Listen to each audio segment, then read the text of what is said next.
Federal government approves funds for completion of critical roads and bridges projects across the country. We did it as an emergency procurement approved by law, but we still had to come to council for approval and ratification. Federal and Kaduna state governments strengthen partnership on water supply, sanitation, and hygiene. I don't even think that we need this in the future. We need it right now. Nasarawa State focuses on achieving new, extensive, functional Lafia city through determination and hard work.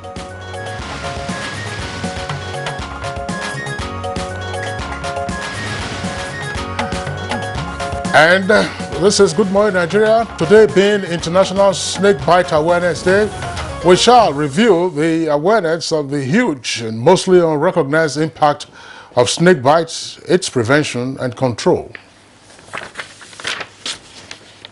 Well, Kingsley, let's start this introduction from biblical standpoint. In the book of Genesis, that's of course talking about the Holy Bible, the snake is introduced as more cunning than any creature of the field. And in the Garden of Eden, the snake is portrayed as a deceptive creature or trickster. That's right, Kirian. Now, a very well-known story is one in which the serpent deceived Eve into eating the forbidden fruit in the Garden of Eden. And of course, after Eve was misled by the serpent, Eve also misled Adam. But the Holy Book, that's the book of Genesis, also talks about what then became the enmity between the serpent and man, as it were.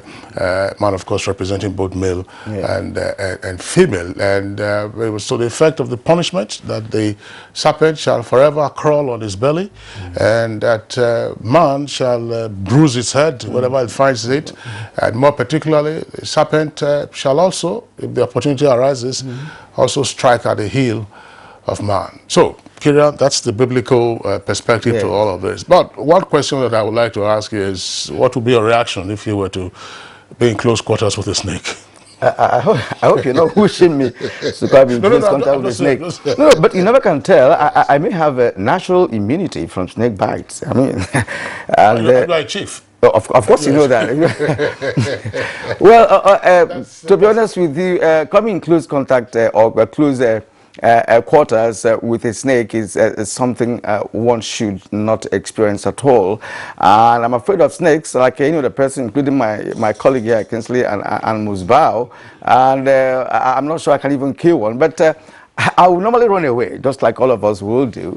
Yes, but seriously speaking, the danger of snake bite is real and rampant from statistics shown by the World Health Organization and partners. But the irony is, it has been described as the world's most ignored health crisis. That's right, Kirian. And just before we proceed again with what the snake bite represents as part of the undisclosed, if you like, or unrecognized health crisis, there are also snake charmers. Snake charmers. These are magicians, I must tell you, because... yes. But you wouldn't know whether I'm one, whether I'm a snake charmer. Well, I would not be surprised anyway. No. I know where you're coming from. No, but there was, I recall this, it was a famous snake charmer in the old Midwest. His name was, if I recall now, just hold on a second. It was a snake charmer. He was from a place called Agbede. Just before Ouch, if you're coming from Benin. Okay. Unfortunately, he suffered a snake bite in the course of a show, and he died. That was in 1972. I remember the Nigerian Observer, displaying the story. I think it was either on the front page or on the back page. Who or what killed, the snake? I remember his name presently.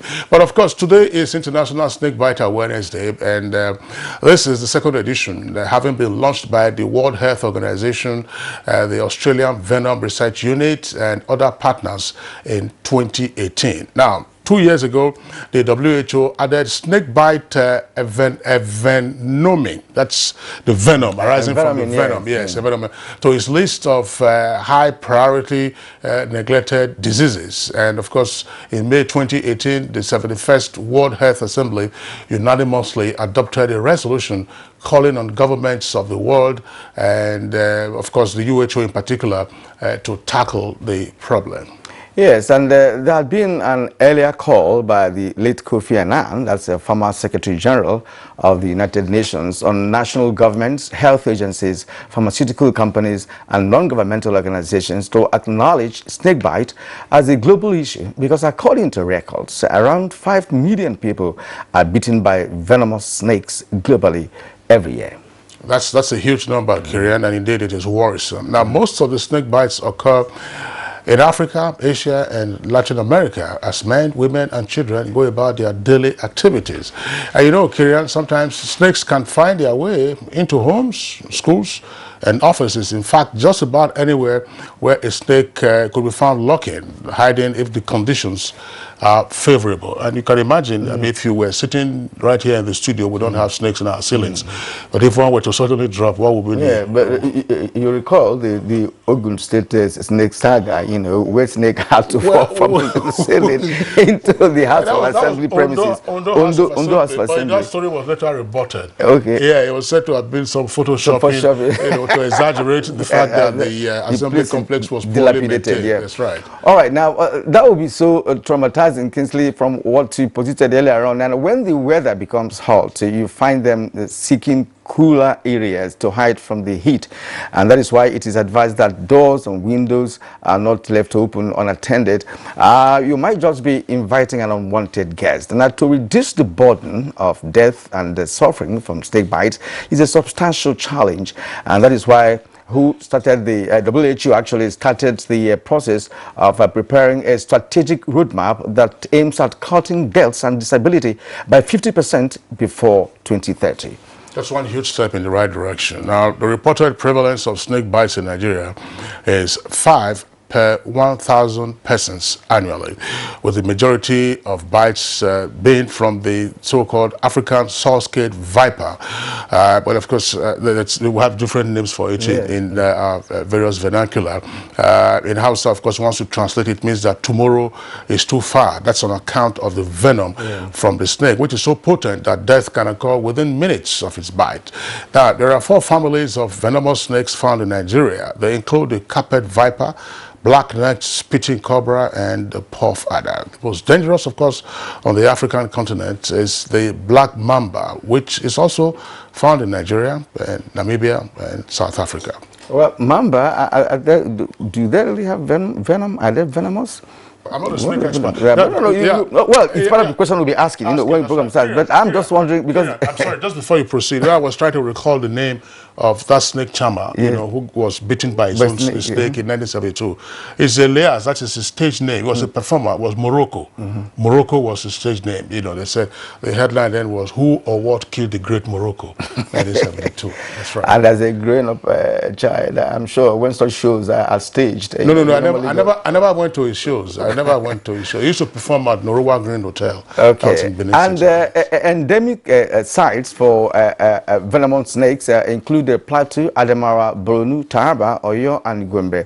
Now, talking about anti-venom, studies in Nigeria confirm that anti-venom, which remains the mainstay in the management of envenomings, confer protection of over 80% against mortality from carpet viper bites. However, in the last 20 years, a crisis in anti-venom supply to sub-Saharan Africa has become evident.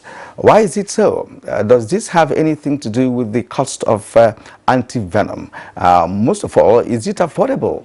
One other question to ask, Kirian, is how can snake bites be prevented in the first instance? We'll take a look, of course, at all of these issues and more as we seek answers from our guests in the course of the program. It's on that note, we'd like to welcome you to today's edition of Good Morning Nigeria, broadcasting live, as always, on the network service of the Nigerian Television Authority. My name is Kingsley Osadolo. And I am Kirin Umayo. It's always a pleasure to have you join us as we broadcast live from our Abuja studios. The program is Good Morning Nigeria. And of course, traditionally, we're going to be bringing you other segments that will form part of the total package. And they will include a newspaper review, business, and others. Now, let's now begin with Musbao Danrohab, who has the morning news. Good morning, Musbao. I don't want to wish you to come in close. You don't want me to come close to any snake. I've always been respecting myself. If a snake charmer could die of a snake bite, who am I? I will naturally run away and respect myself. Good morning and welcome to the news.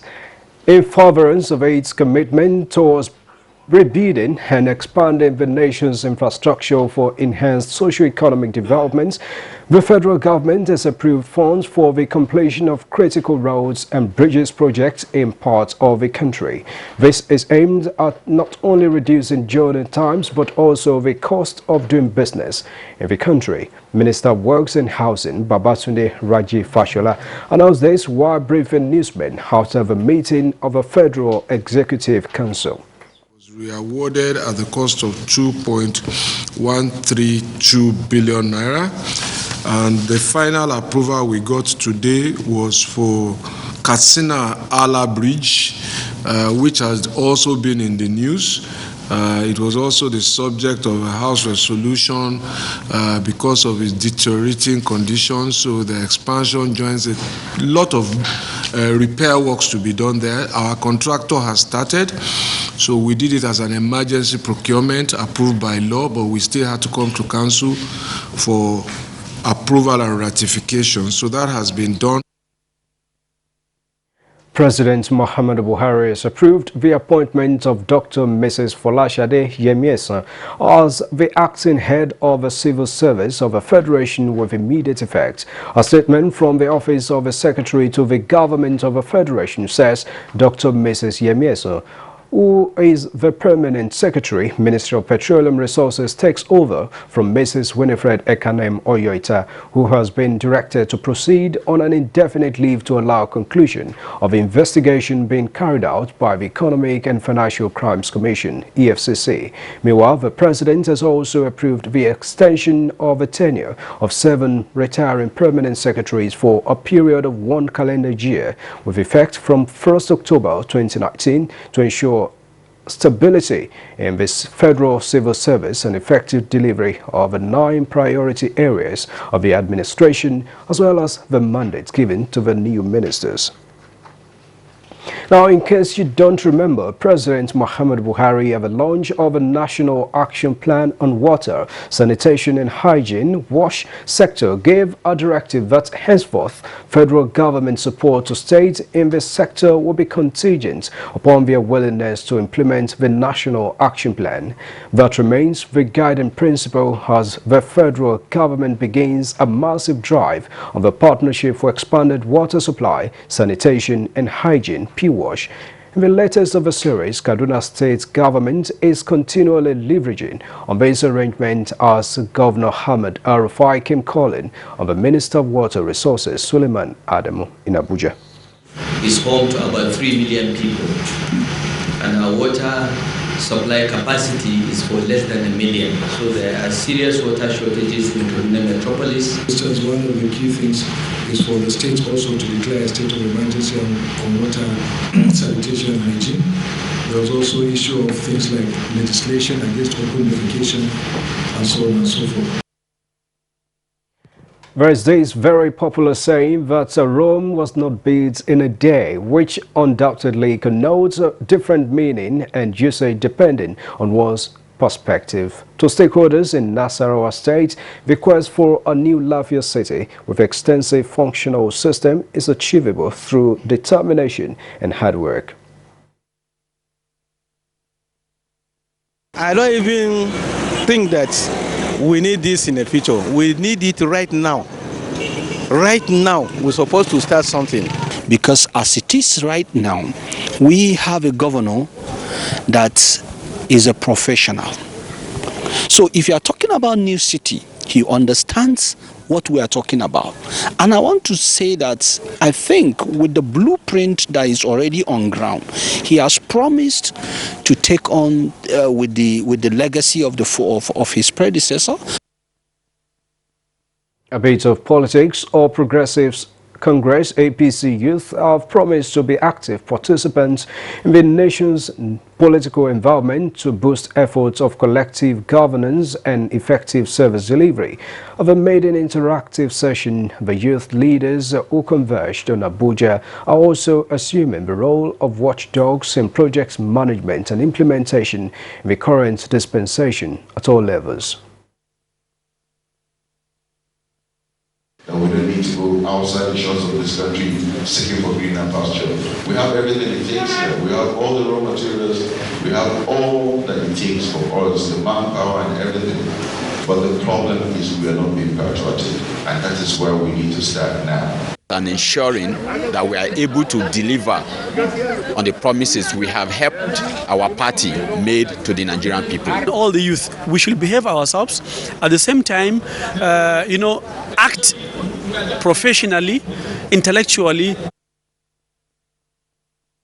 The civil and public service reforms being implemented by the present administration, especially in the area of efficient service delivery to Nigerians, have attracted the attention of state governments.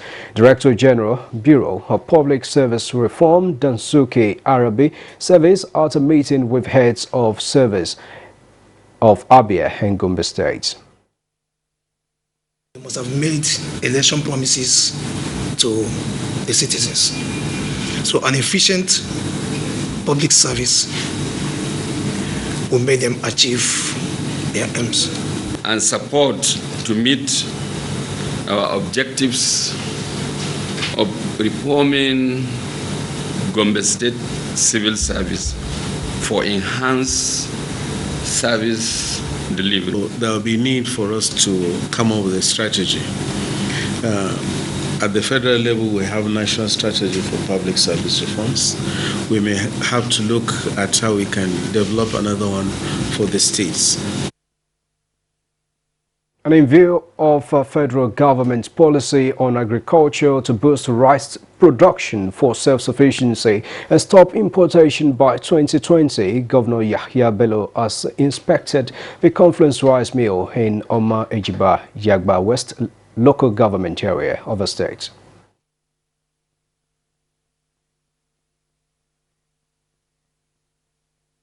Party and Mr. President and our manifesto dictates that we should produce what we eat and we should eat what we produce. That alone is a lot of statements.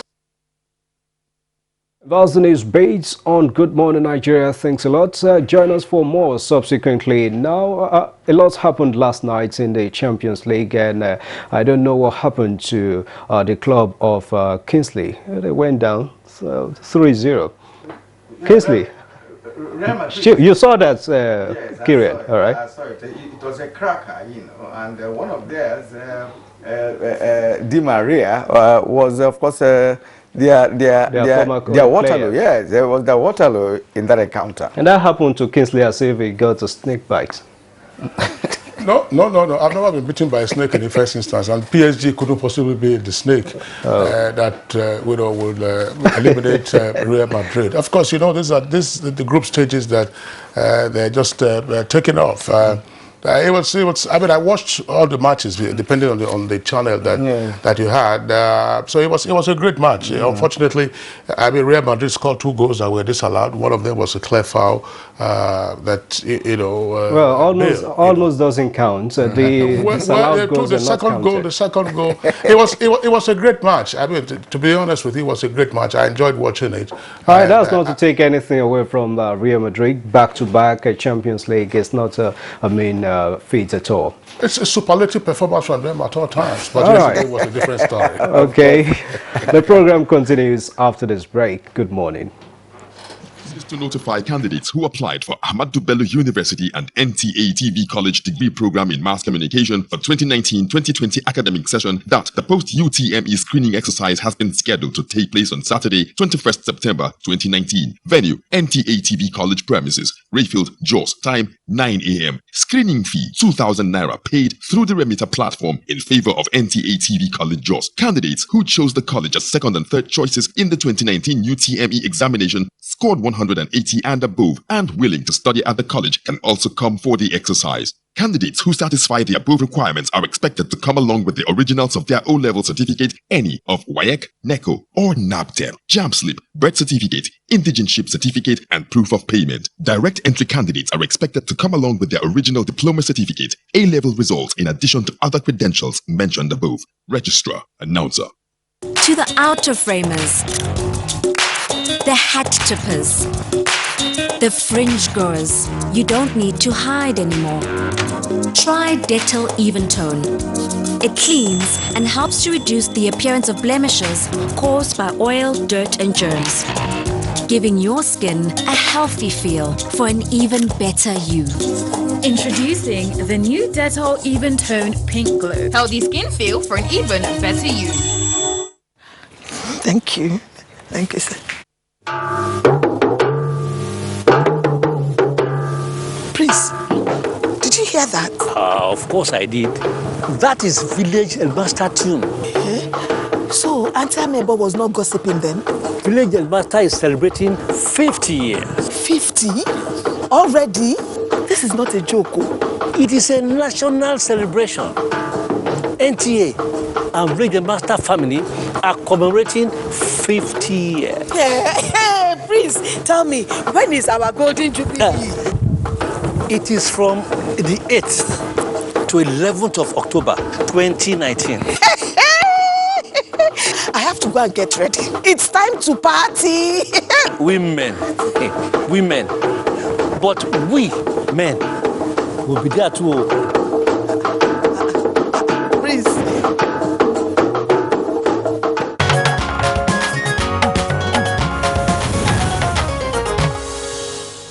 Watching Good Morning Nigeria, reaching you on the network service of the Nigerian Television Authority. Now it's time for us to take some business stories, and here's our correspondent.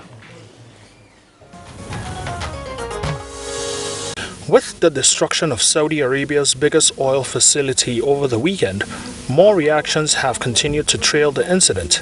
This time, it is the Minister of State Petroleum Resources, Timothy Silva, who believes the impact of the attack, though beneficial to other oil-producing countries, is yet condemnable. Of course, when you have such amount of production out at the same time, it's going to affect prices. Definitely, oil price is going to go up a little bit, and that might be a temporary gain for us. But that's not anything to be happy about, because it's a very temporary gain. The Saudi government has since released a statement on its capacity to handle the situation in the shortest possible time. In another development, reactions due to the value-added tax, which the federal government says will see taxes rise from 5 to 7.5%, have not been met with open arms. Experts, however, are of the opinion that tax is a major component to ensure a stronger economy is built and sustainability within the nation.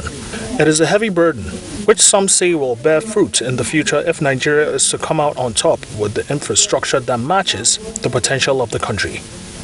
We have the financial policies, we have the fiscal policies, and VAT happens to be one of the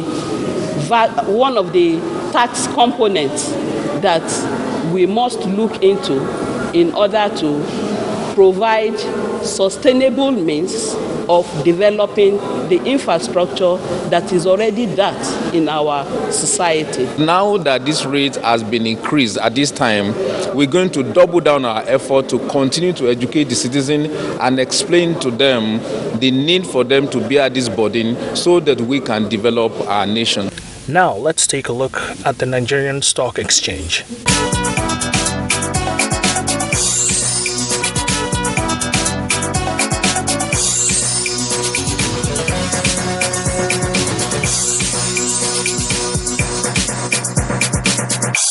With business news. Abdul Karim Zurmi. You're still watching Good Morning Nigeria, and moving on now, up ahead is a review of some of the national dailies.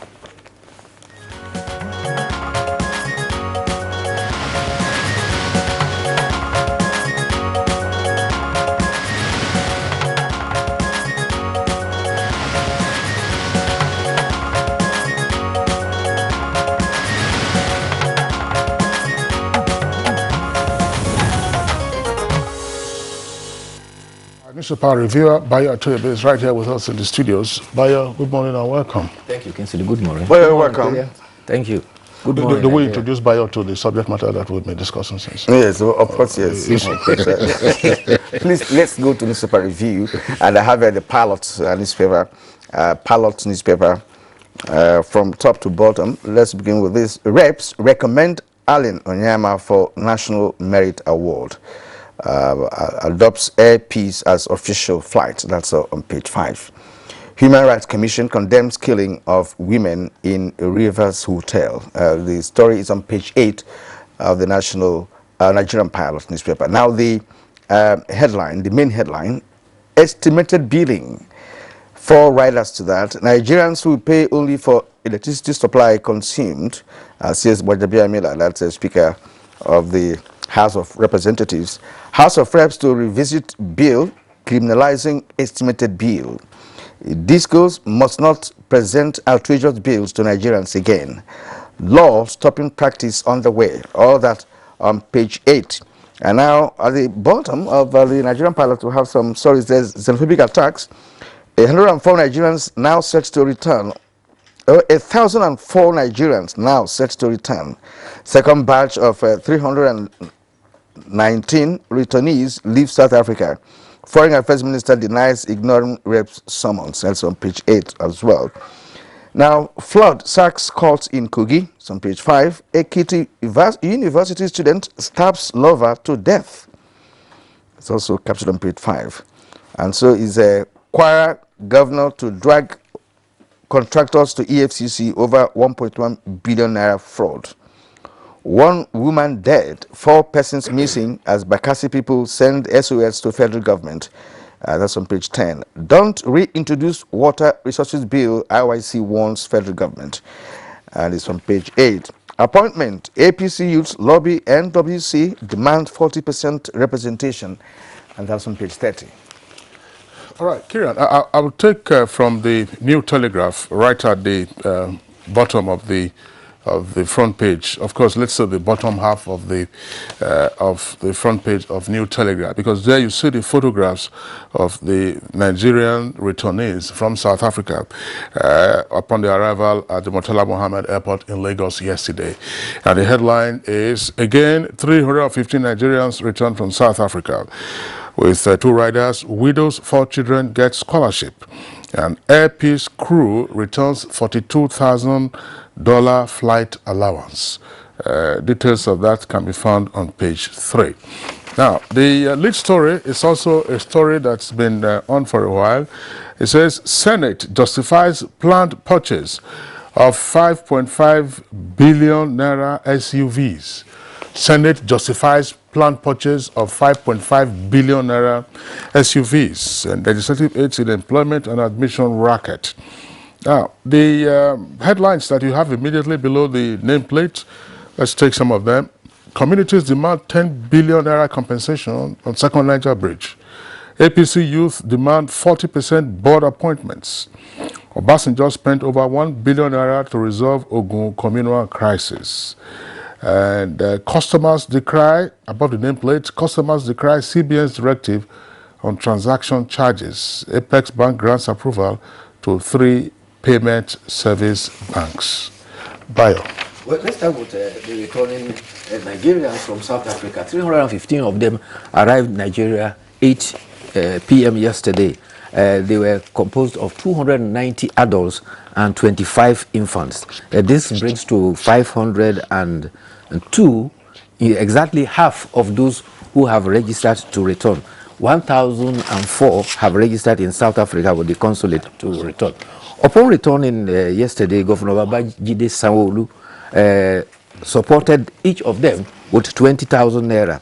This is to enable them reconnect with their families and relations. This amounts to about 6.3 million that was given to them. Individually, 20,000. Special assistance to the governor on diaspora, Jemen Sanwo-Olu, said that Lagos State citizens, among them the returnees, will be engaged through Lagos State Employment Trust Fund, and they will acquire skills and start business on their own. One of the returnees had the opportunity to share his experience. He says he has been in South Africa for 6 years and he never was gainfully employed. However, he was only doing menial jobs that he would not do in Nigeria, only to get money to pay his rent and survive. And he was very happy to be home. Meanwhile, the president has approved the appointment of Dr. Folashade Yemi as the acting head of the civil service of the Federation. She is to take over from Mrs. Winifred Oyoita, who is to proceed on indefinite leave. Some papers have reported suspension, some have reported sack, and I think the correct designation is indefinite leave. This is to allow conclusion into investigation by the Economic and Financial Crime Commission. Dr. Folashade Yemi is a medical doctor by training. She served as permanent secretary, Ministry of Information, later on Ministry of Education, Office of the Head of the Civil Service of the Federation. Her last posting was Permanent Secretary, Ministry of Petroleum Resources. We wish her a successful tour of duty in serving our fatherland. It may be recalled that the outgoing head of service, Oyoita, was appointed October 2015. At that time, it was Mr. Danladi Kefashi who was advised to proceed on compulsory retirement. All right. That clarification is very valuable. I mean, because all kinds of headlines saying that Buhari sacks Oyoita. It's, as you said, it's a compulsory leave to enable the agencies who are investigating whatever allegations there are against her proceed with the investigations. And Kieran, I was just wondering, you had the Nigerian pilot with you a while ago. And if you can have that again on the screen, the lead story, and therefore the headline says estimated billing. I've often, if you recall, Bayo, on Good Morning Nigeria, whenever we are doing the review of newspapers, I just keep wondering the purpose of the exclamation mark after the headline. I mean, is this sensationalism or what? It's the alarm. Absolutely. I mean, estimated billing. What does that mean? I mean, if that is the headline you want to cast, then do away with the exclamation mark. Day in, day out, I mean, they have an exclamation mark. Usually, it's in red. Yes. And you see, the issue of estimated billing. But there is a competition going on, among the tabloids that we have in the country. So many come with such headlines, inflammatory headlines that will capture the interest of a buyer. I mean, that's what I think they are doing. But they don't have to put the professionalism at the back of the seat. Well, maybe they will succeed in fooling people for some of the time, but not all of the time. The time people realize you have taken them for granted, they will avoid your paper. But again, talking about the estimated bill, there are two challenges to it. A lot of people are connected to electricity without the required meter, and they have to pay for it. And unfortunately, this is being exploited by some personnel of the electricity agency. They collect the money, it doesn't even get to the electricity agency. And therefore, the initiative to stop the estimated billing is in a good direction. But you cannot do that until there is adequate meter for everybody. There are so many illegal connections that even the electricity suppliers don't even know of. And that is why we still continue to have a challenge. People believe in taking electricity because it is government and they want to take it free. And many are wondering why it has become so difficult for all homes to be meterized. As a matter of fact, I'm one of those who have actually enjoyed metering, for over 10 years now or more.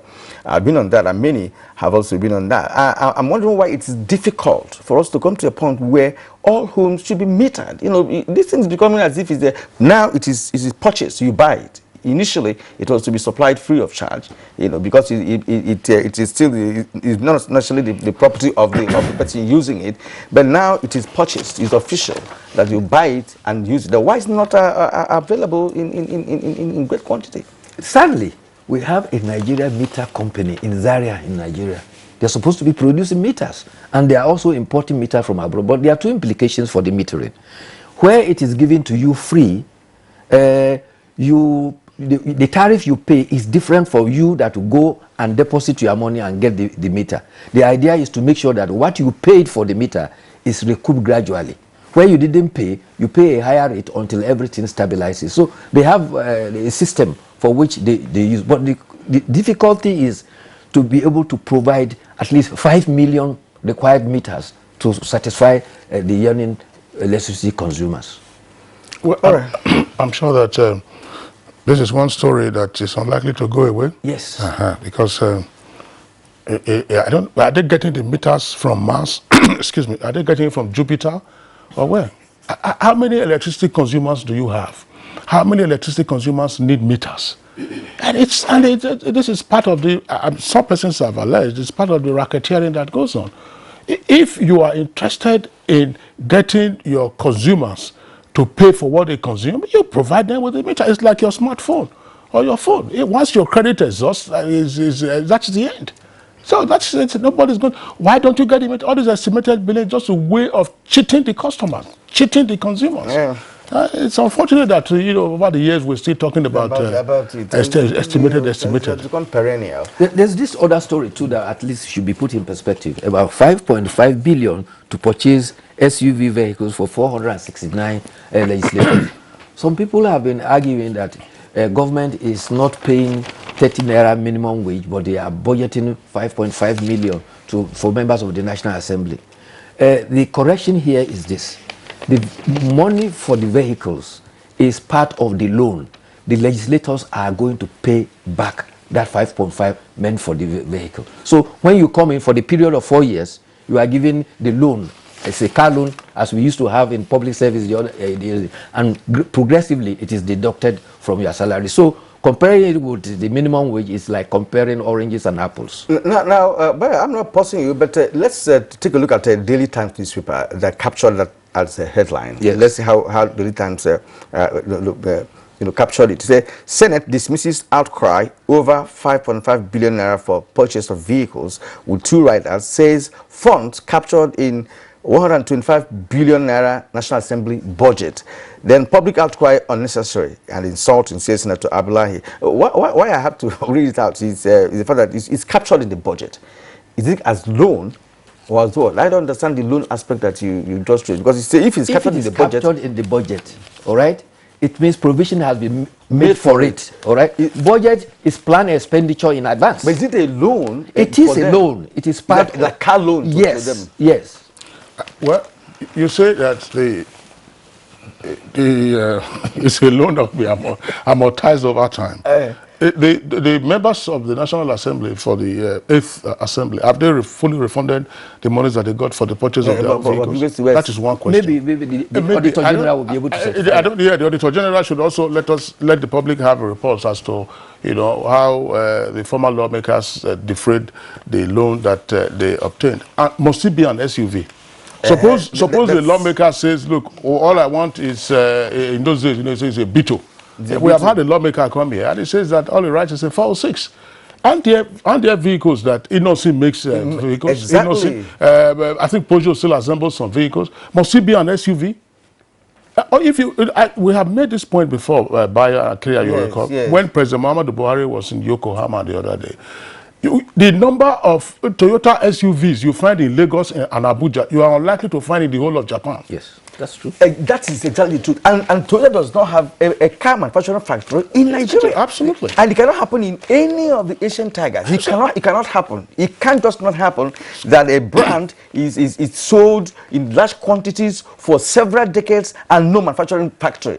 How would our younger generation of Nigerians, learn or study about car manufacturing if that continues? I think that's part of the Tokyo International Trade that the president attended. One of the initiatives was to also encourage them that the environment here is conducive and they should come and establish. But some experts are not talking about encouragement. They're talking about making a law. They're talking about making a law. Now look, Nigeria has huge market. Yes. Has huge market. Therefore, those manufacturers know that Nigeria is a big market. Yes. And if you make them to say, look, this is what we want now. From now onwards, please have something to show the fact that you are selling your brands in Nigeria. And not to woo them or encourage them or anything. Make it a law. Well, there should be some sensitivity about this. That's why I said if somebody wants a lower grade car, let the person get a lower grade car.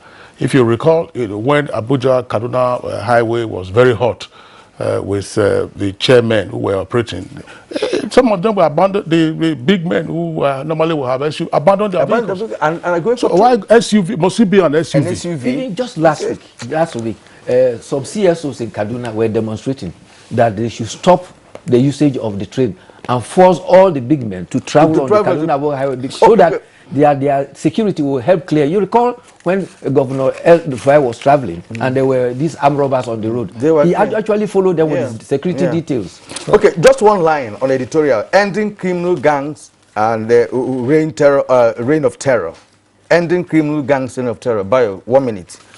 Well, ending criminal gang reign of terror. The editorial is happening on the fact that all the challenges we are having with cultism, bandits and militants are all part of the criminality, and therefore it is appearing that the police is being overwhelmed. But it must be placed on record that recently they have attained tremendous results in challenging kidnappers, militants, and also banditry, particularly in Zamfara, now in Katsina. Sokoto has even resorted to also negotiating with the bandits to get it reduced. But there's no gainsaying the fact that members of the public must be forthcoming with information to help the police in challenging this criminality. All right, Bayo Atoyebe, we'd like to thank you for being around. We'll see you again tomorrow. Thank you. Okay, it's Good Morning Nigeria, live at the network service of the Nigerian Television Authority. We're taking a short break now. When we return, we shall be discussing snake bites, its control and prevention.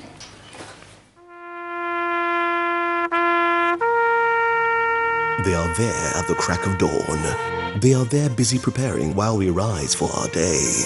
They are there silently, guarding, waiting, listening, and watching. They are there ready in the sky above and the waters below, in the blistering heat of the day, in the dead of night, willing, indefatigable, determined in the defense of the sovereignty of our country. They are our first line of defense and our last. They who have paid the ultimate price in defending us. They are fathers and uncles. They are mothers and sisters and girlfriends and boyfriends. They are brothers and cousins and best friends and neighbors. They are classmates, colleagues, and citizens of this nation. They are our defenders and deserve our respect, our prayers, our thoughts. Nigeria, please support our armed forces. Imagine a luxury big breakfast on top of the world in Dubai. To Dubai. Collins! Hope you bought enough big milk. Dubai, here we come! To be one of the 20 lucky people going to enjoy a peak breakfast in Dubai, buy peak milk and collect your scratch card to redeem your instant win. Fill your details and return. Everyone's a winner. So keep on buying your peak milk and keep winning. Valid while stocks last. Reach for your peak. It is here again.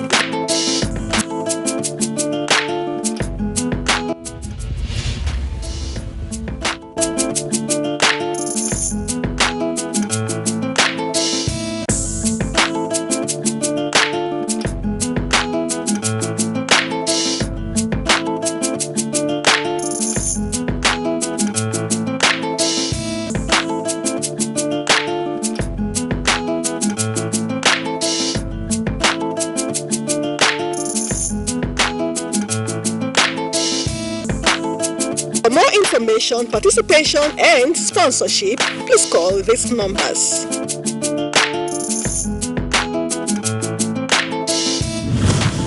NTAE TV, promoting learning.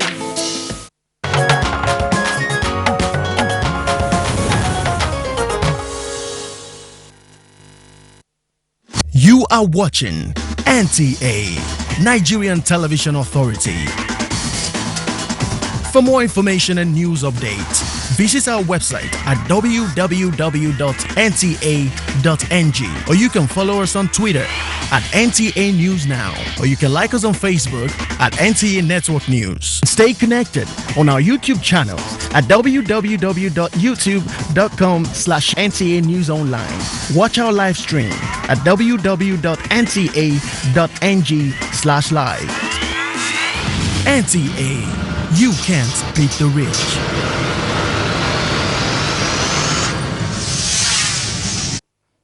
Well, how nice to have you with us on Good Morning Nigeria for today. And before we introduce our guests to actually discuss snake bites prevention and anti-venom to mark International Snake Bite Awareness Day, let's join our correspondent who put together this special report on the issue. But we would like to add that viewers' discretion is advised.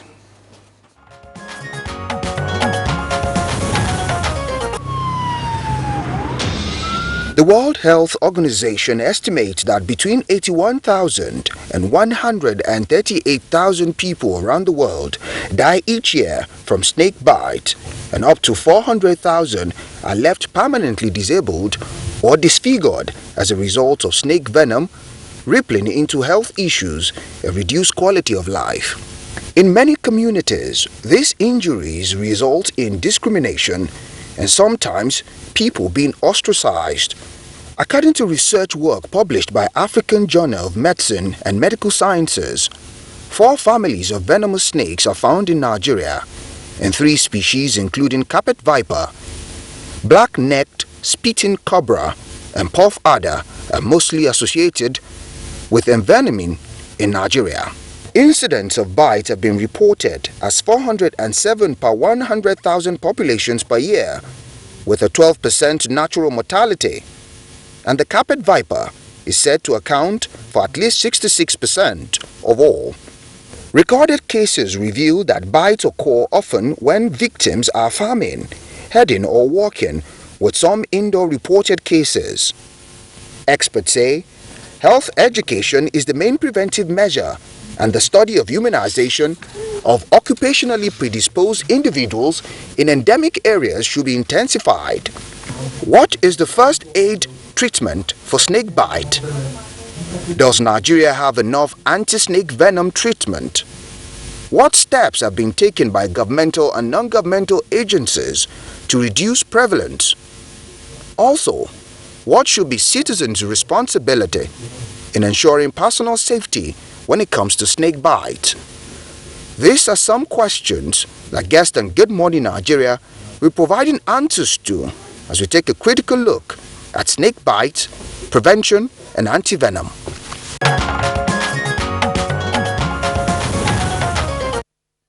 All right, thank you very much there for that background. Of course, my colleague Kirian had earlier warned that viewers' discretion was advised before we started rolling that background out. Let's introduce our 3 guests who are here with us in the studios to discuss this issue in further detail. First, let's welcome Professor Abdulrazak Habib. He's a professor of infectious and tropical diseases at Bayo University in Kano. Professor Habib, pleasure to have you with us on the program. Good morning, viewers. All right. Also here with us in the studios, would like to welcome Mr. Fatai Oyediran. Mr. Fatai Oyediran is Deputy Director, Head National Program Manager of the Snakebite Economic Program at the Federal Ministry of Health. Mr. Oyediran, pleasure to have you with us. Good morning, Nigeria. Yes. All right, we also have Professor Issa Abubakar. Professor Issa Abubakar is Professor of Public Health and Community Medicine, Bayo University, Kano. You're also welcome to the program. Thank you very much. Good morning, Nigeria. Kingsley, you know, snakes have been in existence. In fact, it's been as old as man. So what is new now? Why has it become a phenomenon that has been ignored for a long while? You know, let's begin with Prof. Let's begin with Prof. Why has this been ignored? It was, in fact, in our opening remarks, we noted that it's one of the most ignored area of medicine. Yeah. Actually, snake bite has been neglected for several years. simply because it is among the health problems, just like other neglected tropical diseases, which affect mainly people living within relatively poor countries of the world. If you take Latin America, Asia, and Africa, the rural communities have been suffering from death due to envenomation by snakes, but because they are voiceless in most cases, it has been neglected by authorities concerned in terms of providing what is needed for treatment, control, and even in research. However, scientists in different parts of the world have come up with the ideas to research into it, and then a lot of researchers have revealed that snake bite actually kills people much more than some of the diseases that have attracted attention globally. And so they have been pushing for a long time for the World Health Organization to recognize snake bite as a very important public health problem, one that should attract attention significantly in terms of political will by government, funding the control programs, as well as researches as a way of finding better ways to prevent man-snake contact and then to treat those who are affected by the scourge of the snake bite envenomation. Okay, right. Thank you very much, Professor Abubakar. Let's bring in, excuse me, excuse me, please, Abdul Razak Habib. Look, as we said in our opening banter, that's my colleague and I, and it's also very well known, snakes are part of the ecosystem. Snakes can be found, I believe, virtually everywhere, maybe in the, perhaps with the exception of, say, the polar regions. Exactly. You can find snakes in deserts, find snakes in the rainforest, find snakes in the prairies, find snakes in water. So, why the sudden interest, as it were, with regard to snake bites? Actually, as my colleague Isa has pointed out, there has been considerable neglect over the past centuries. And clearly the burden and importance of snakebite has been underappreciated. If you look at the World Health Organization categorization of neglected tropical diseases, 20 of them, the death that results from snakebite alone is much more than those of the 19 other neglected tropical diseases. And these diseases include things like leprosy, trachoma, brulee ulcer, dengue. The burden, the combined burden, is less than that of snakebite. But the resources allocated to these other neglected tropical diseases far surpasses that of snakebite. And as he pointed out, it's the voiceless, the impoverished, the rural dwellers, the farmers, the main producers for any given country. So recently that has been appreciated over the past 10 years. And the World Health Organization requested that a memo be put forward, which was put forward, and in 2017 they recategorized it as a neglected tropical disease of category A, having appreciated the death, the disease, and the disabilities. Many people are left maimed, amputated from snake bite, some blind, with all sorts of disabilities. And if you quantify the burden, is really much more than that of many other diseases. For instance, I give you an idea. If you look at the total number of deaths from Ebola, 2014 to 2016, was just 11,000 globally. And that was the largest Ebola outbreak. If you look at the annual death that results from snakebite, we're looking at 138,000. A country such as Nigeria records over 2,000 deaths annually from snakebite, and no one is paying attention. You have a lot of investment in time, in resources, in funding for diseases that really are not what affect the people. You quantify Ebola, you quantify these other entities. Really, I'm not saying that we should cut funding for these other diseases, but there should be commensurate allocation of resources in time, in advocacy, in communication, enlightenment, of course in prevention and control of snake bite. All right, thank you indeed. We'll have a come back to you because there are some issues you've just raised now that needs to be dissected further in this conversation. But now let's turn to Mr. Fatai or Oyeliro, Deputy Head of National Program on Snake Bites and Minister of Health. Now, some states have been identified as endemic when it comes to venomous snakes. We read them out in the opening remarks. And how come that the Ministry of Health has not paid serious attention to snake bites, considering what the Prof just told us now, that about 2,000 deaths are recorded annually from snake bites in Nigeria? Thank you, Kirian. Just like the professor said, the issue of snake bites, let me correct that impression first that Federal Ministry of Health neglected the issue of snake bite. Federal government has never neglected the issue of snake bite. In fact, one of the efforts that government put in place around 1994 was to conduct the first ever epidemiological survey in Nigeria. And the essence of that was to determine the magnitude and prevalence of snake bites in Nigeria, to determine what type of snake that we have here, how many of these snake bites, snakes that are venomous, and what will be the quantity of antivenom that will be required to clear the venom in the body of the victim. So that was done. And it is from that research that we discovered the fact that in Nigeria, we have about 250 species of snake, and we also have 3 out of them that are venomous. The first one is known as Echis oscillatus, which is the carpet viper. The second one is the Bitis arentas, otherwise known as puff adder.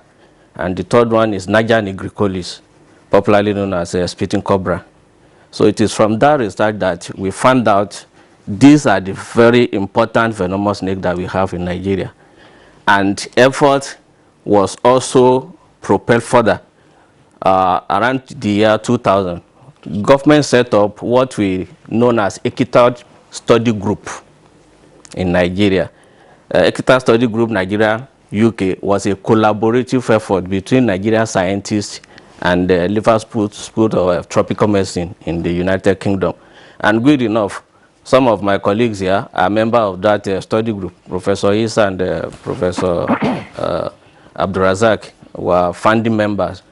Others, some of them are late, like Professor Salako of NIMA, Professor Nasidi, and the rest. Then we have Professor Worrell in the UK and Tixin. So all these people came together to research, and with the effort of government, Nigerian government put down the initial funding to conduct that research to develop Nigerian-specific anti-snake venom. And it is an outcome of that research that brought to light what we now know as Equitab G antivenom and Equitab Plus today. And this is very efficient and effective antivenom because that is the only agreed antidote to snake bite. So in Nigeria today, anywhere this brand of antivenom is given to a patient, be rest assured that it's about 99% sure that the patient will survive this. Apart from doing that research and development of that antivenom, government has also gone further to establish what we called treatment centers across Nigeria. Initially, when the program started, we have General Hospital in Katugu in Gombe State. In fact, Gombe State is the hub of snake in Africa. And we also have another center at Jute, Samco Treatment Center. So Jute Samco Treatment Center is affiliated to Jute in Jos. That's another treatment center. Then we have UNN Medical Center in Nsukka in Enugu State. Then Bamboo General Hospital in Taraba State. Aside these major treatment centers, we also establish treatment centers across the 6 geopolitical zones in Nigeria. For instance, in Oyo State, we have UCH Ibadan. And we also have Rural Comprehensive Health Center in Shepeteri, in Shaki's local government in Oyo State. General Hospital Shaki is another center. In the south east, I've mentioned UNN Medical Center in Suka. We also have center in Ipsut, Abakaliki. We have center in University of Uyo, Teaching Hospital. We have Federal Medical Center Guzo in Zamfara State for the Northwest. You have Hudut in Sokoto. You have FMC, Bringing Kebi, as another center in the Northwest. Then in the Northeast, we have Kaltungo Treatment Center. We have FMC Yola. We have a lot of centers that are University of Abuja in the North Central. UATH in Gwagwalada is another center. Okay, you know, so these are some of the efforts that government have put in place. But thanks a lot for the enumeration. We'll come back to you to find out how efficacious these centers are in attending to victims of snake bite, Kirian. I want to ask the professors. Now, clarify this conceptually. You say that snake bite is now being upgraded as a significant tropical disease. Is snake bite a disease itself? I mean, somebody asked the question, I would, just as like where I'm asking now, dog bite on its own is not a disease. It is what is transmitted. It's rabies. An insect bite is not a disease. I mean, it's what is transmitted. A mosquito bite is not a disease. It's what it transmits. So why is snake bite now being categorized as a disease? Okay. Actually, snake bite is not a disease, but as public health physicians, we put it as a health problem. Health problems or health events actually are anything that will affect people and cause disease or death or both.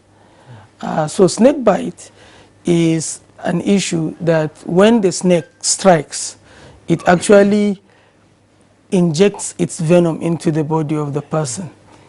And that's in most cases. Yeah. And when that occurs, then it may lead to death. Yeah. And of course, apart from death, it can lead to disability because many of those snakes, if they inject the venom, they can even cause the death of tissues around the place that the bite has taken place. And the person may even lose that part of the body. And you know, with that comes a handicap. And the person cannot do a lot that ordinarily he or she might have been doing.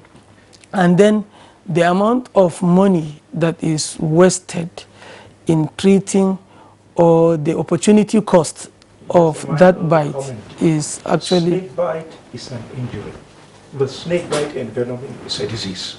So you may be bitten by a snake and you sustain an injury, but you are not poisoned and you may go your way. Just like you could somehow step on a mine, you could be involved in a road traffic accident, that is an injury, but not a disease. But snake bite and venom, like Prof. Issa has pointed out, there is successful introduction of venom or poison into your body. That is the disease. It affects every part of the human body. The brain, the lungs, the kidneys, the abdomen, everywhere. Like the snake that Fatai mentioned, Ekieteka in Igbo. Tomorrow is far, that's what they call it. In Hausa they call it the same thing, Gobedelisa. You bleed from all orifices. You may be bitten on the limb, but you'll be bleeding in the eyes, in the brain, you'll be coughing up blood, your urine will turn bloody, your stool will be bloody. That is a disease because you've been poisoned. I hope those symptoms will not be mistaken for Ebola. No.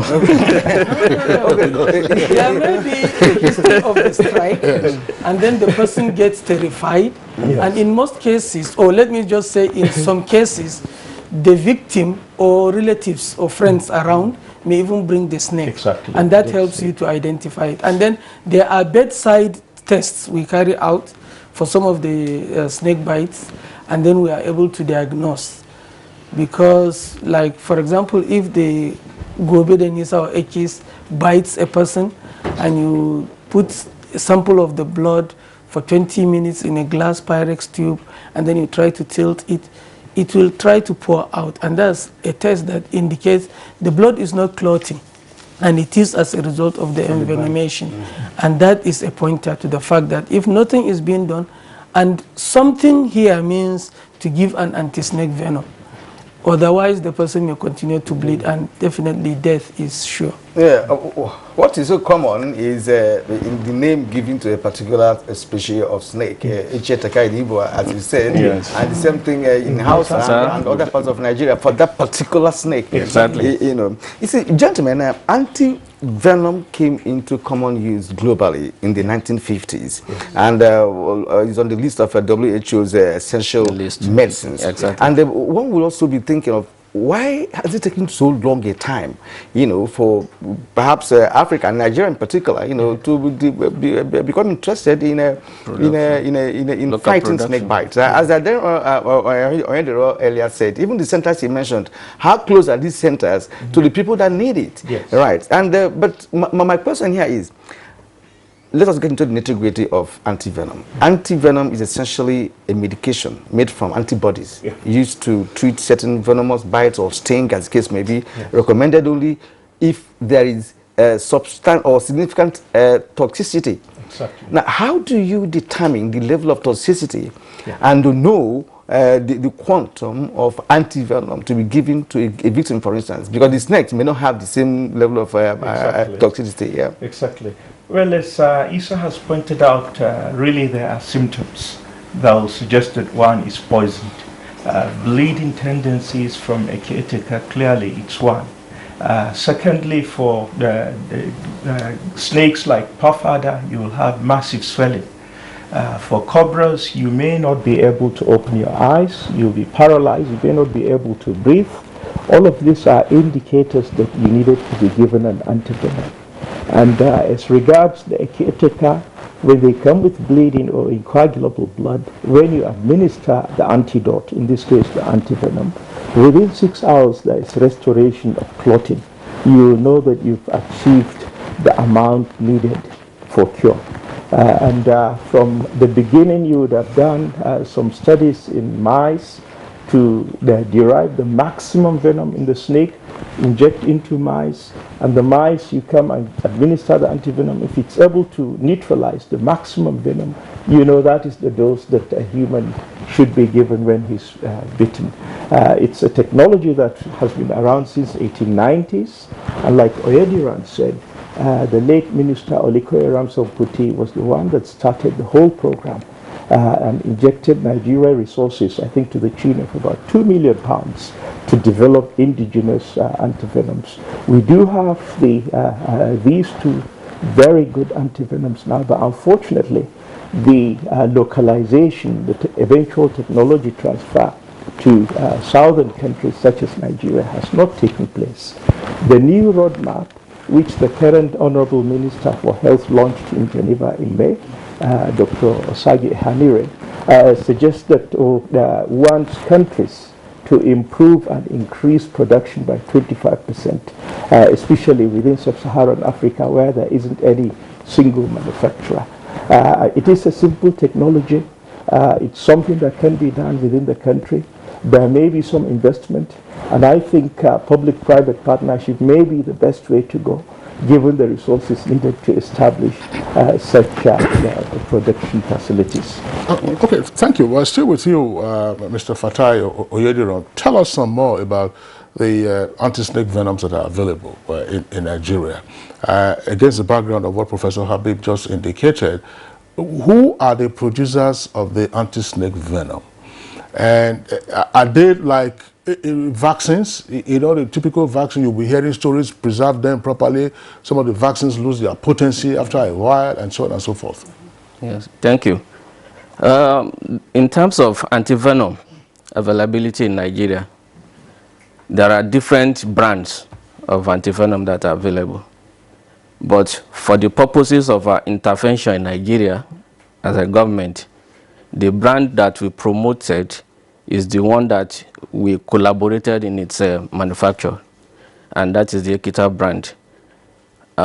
From the field experience, we've discovered that this brand is very efficacious, very efficient, and a lot of people are yearning for it, even from our feed staff. Then we have another brand, the Bharat serum. This is manufactured in India. We have the Samai from the South Africa. We have the Barenwick from the Germany. And we also have Afrifen, also from India. So there are different brands. But the issue here is that most of these antivenoms were not produced from the venom extracted from snakes, indigenous snake in Nigeria. And that's what makes the Ekita brand different, because it is specific to Nigerian snakes, and that's why it acts faster. And by the time you are using maybe 4, 6, 8 vials of other types, just use 1 vial or 2 vials of the other brand, Ekita brand, it clears the venom in the bloodstream of the patient. So what is the production? That's the point now. What do we, how available is this, shall we say, Nigerian specific antivenom? Yeah, in terms of production, according to what my colleague mentioned here, Nigeria government has been making efforts. It's just that that effort has not been enough to see us through local production or manufacturing. In the year 2006, that was the first time that we submitted a proposal to establish local manufacturing plants in Nigeria. And about 1.8 billion was approved by former President Obasanjo to kickstart that process. Unfortunately, that fund was not released. In 2010, when Professor Onyebuchichukwu came, we revalidated that, and we also made effort to kickstart that process of local manufacturing. That again failed. Professor Adewale, before he left, established a committee known as Project Delivery Team to help fast-track the process of local production. It has a lot of people drawn from academia, from endemic states like Gombe, Plateau, Bauchi, and others. ICRC is also a member of that committee. So at this point, what we have done is that we are approaching it from a PPP model, so that it's now going to be a kind of collaboration between government and the private sector. Because like the normal idea that government has no business being business, that was the reason why the initial fund was not released. So this is the way Federal Minister of Health is going now, and good enough, the minister, the former minister and the current minister are very passionate about this issue of local manufacturing, because the tendency here is that if you have it locally, the antivenom will be accessible, it will be affordable, and it will be available to all Nigerians. And the cost with which Nigerians will buy it will be at a minimal cost, unlike the one that we are buying at an exorbitant price now. So this is the way we are going, and the PPP unit in the Federal Ministry of Health is also at the driving seat of this process, so that there will be that kind of synergy. Even as a PPP, you would require from the public sector, you will require some counterpart funding. Exactly. Do you have the funds now? Yes, for what we know, in Nigeria today, the funds are just not there. But the PPP, there are different approaches to it. It's either you go all out or you partner. But government is going to provide enabling environment and the policy framework for any investor that will come. So we may partner with a private entrepreneur who wants to produce. Then government can now subsidize for Nigerians to say, okay, if you produce at 100 naira, we will buy it, or we subsidize so that you sell it at 30 naira to our people. That's one approach. Mr. Edere, you know, this is just an approach, and it is disturbing, you know, to understand from you that the effort, you know, towards fighting snake bites in Nigeria started with the Oluko Erasumkwiti of the 1980s as the Minister of Health, from the 80s till now. we're talking about number of episodes we're talking about. And from all you have said, there have been recorded failures in the past, you know. The efforts did not hold water. That is why today you don't even have funds for it. That's what my colleague Kinsley was just asking. What about the funding? This issue of government has no business in business, to some people, is a fallacy. Because government has business in business.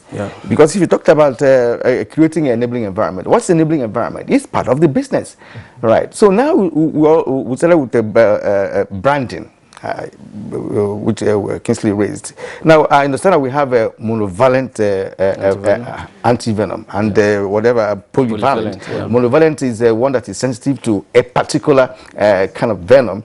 And is it possible now for us to talk about the polyvalent when one can deal with several species of venom?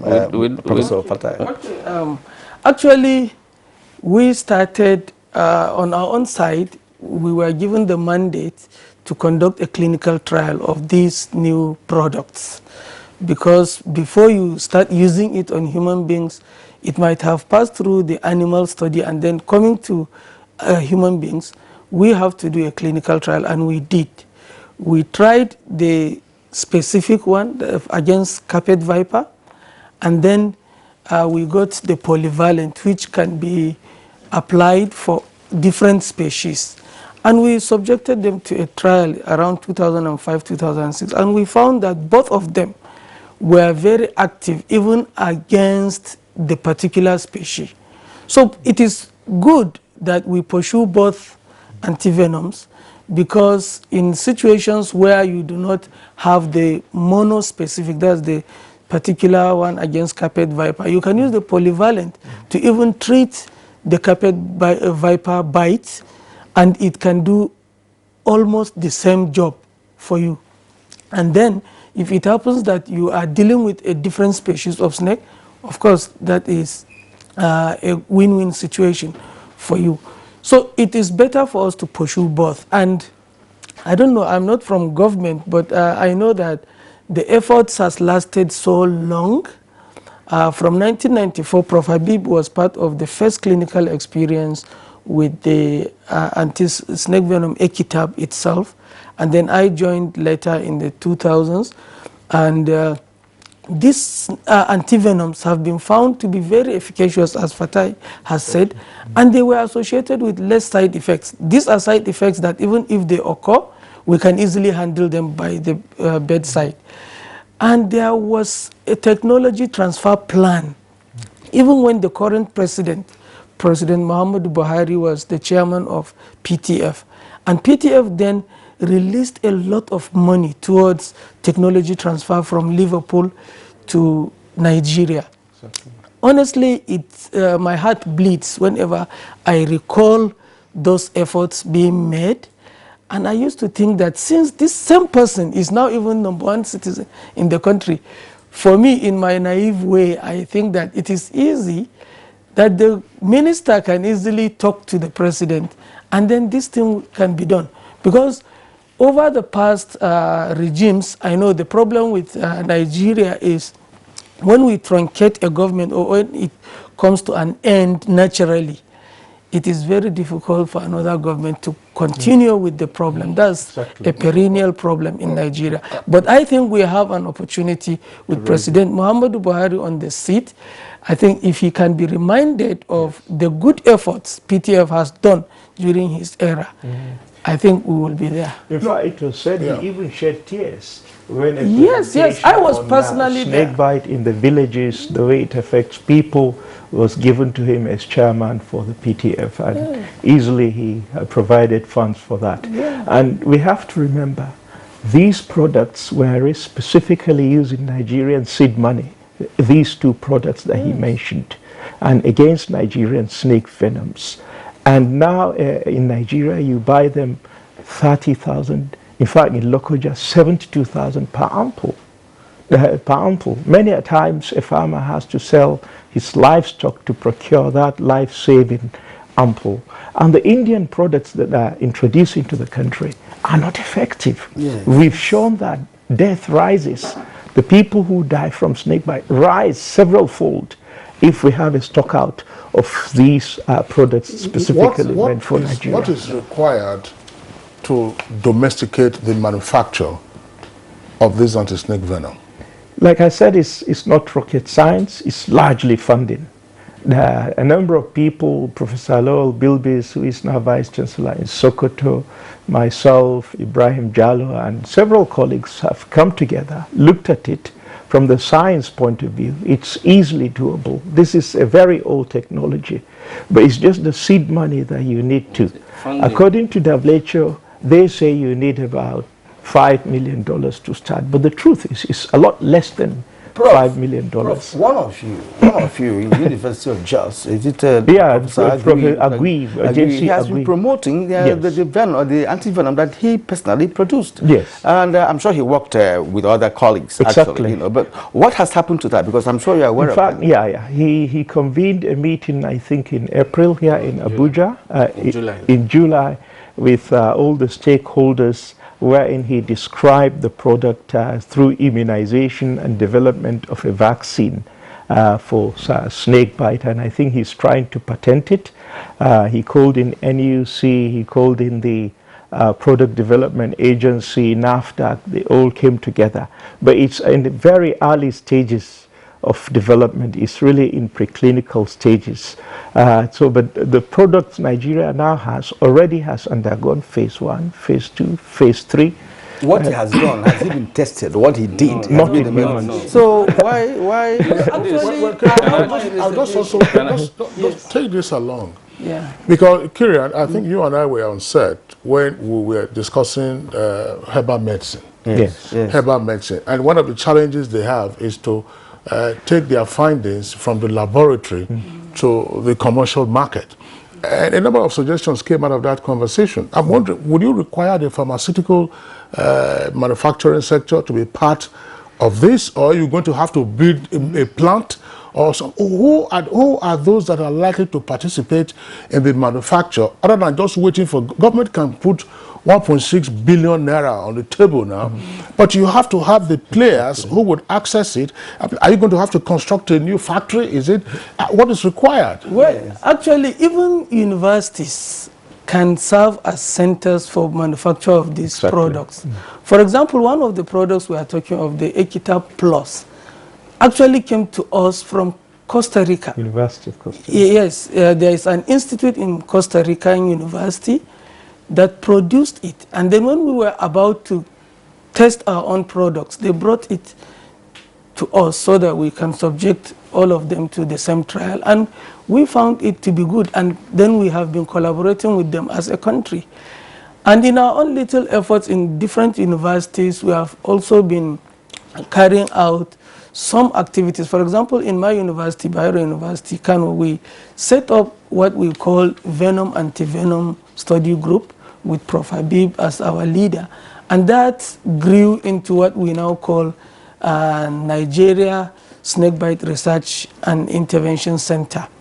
And we are working in collaboration with Liverpool School of Tropical Medicine and then an institute in Kenya, trying to break new grounds in antivenom production and then to continue to advocate for regular supply of the same products that have proven to be efficacious. So it actually does not require large pharmaceutical companies. Once there is commitment and there is funding, just like our researches are being funded by some agencies. For example, the little effort we are now making is funded by NHR and DFID from the UK. And then our university, Bayero University, also puts in some money there. Exactly. And we are already beginning to get some gains from such efforts. And if scientists across the country can put heads together, come together, because like we have different groups of like the Toxinology Society of Nigeria, that's where we interface with people like the same scientists we are talking about in Jos. I think it will be a win-win situation for the country, but his own effort. Yeah. Sorry, please. I need some clarification for this. You say the anti-snake venom can be produced in the universities. Yeah. Yes. just for the purposes of layman's understanding, is it like then having the bottled water that universities are producing now?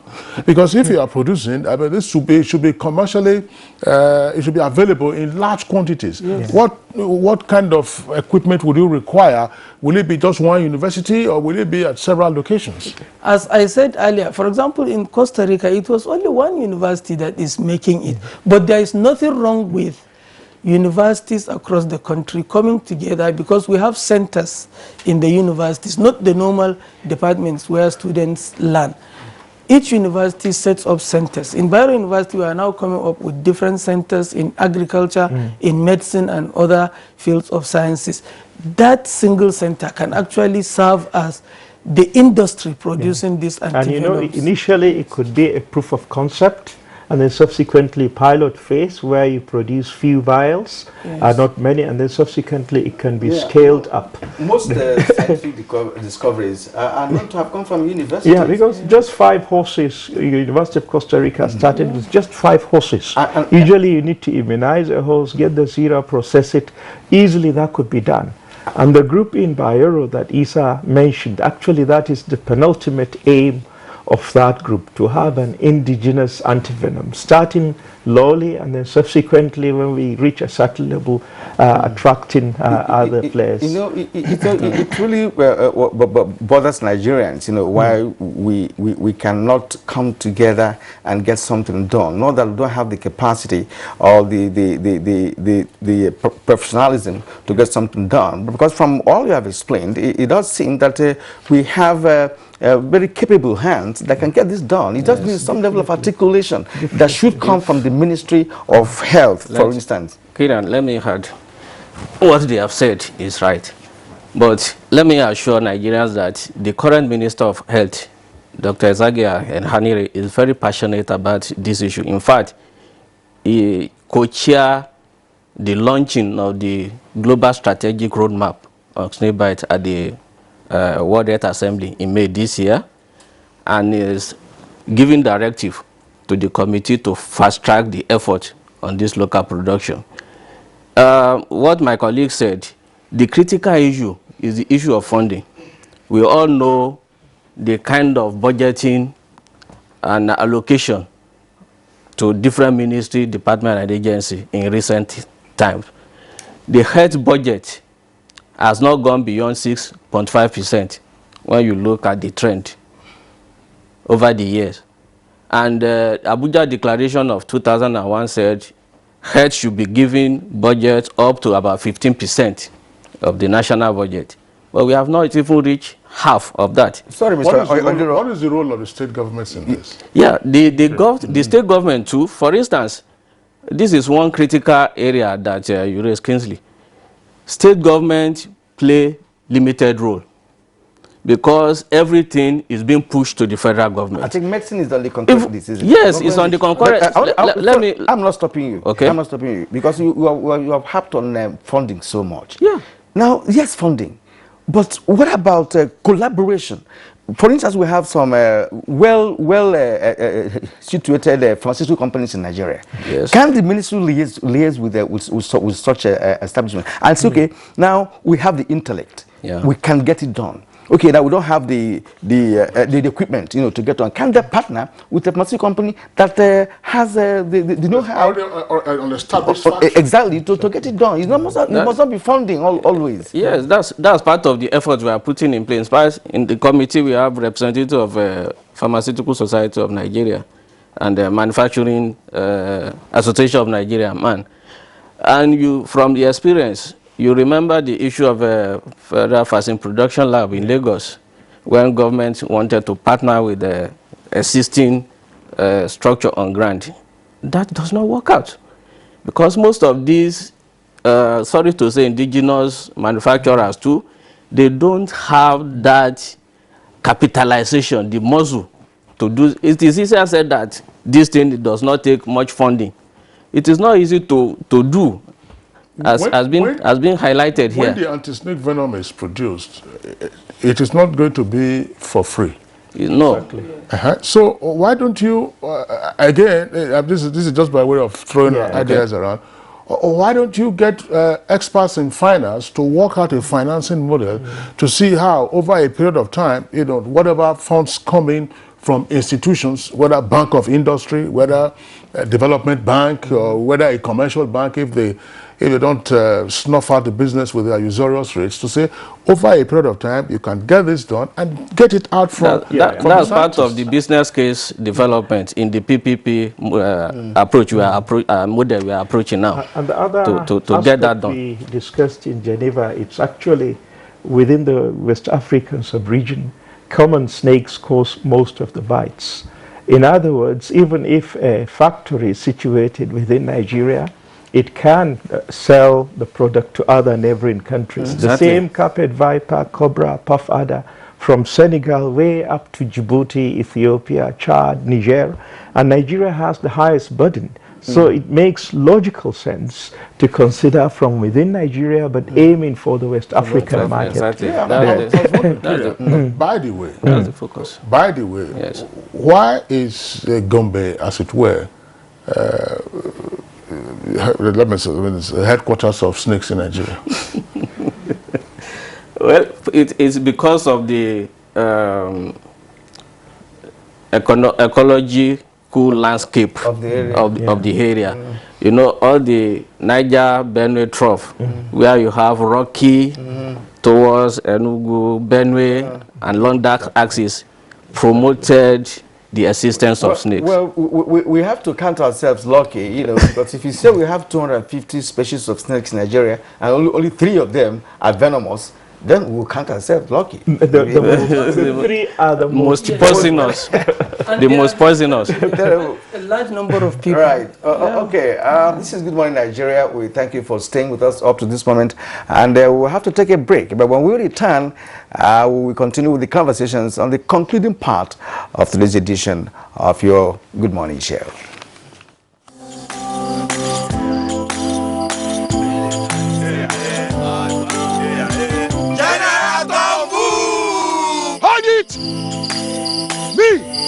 I don't comot my hand from oil bunkering.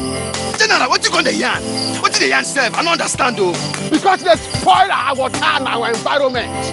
And they cause our people serious harm. Militants is there. No. Me, I not do again sound. Because why? Change begins with me. General Tombu! This message is brought to you by the National Orientation Agency in conjunction with the Federal Ministry of Information and Culture.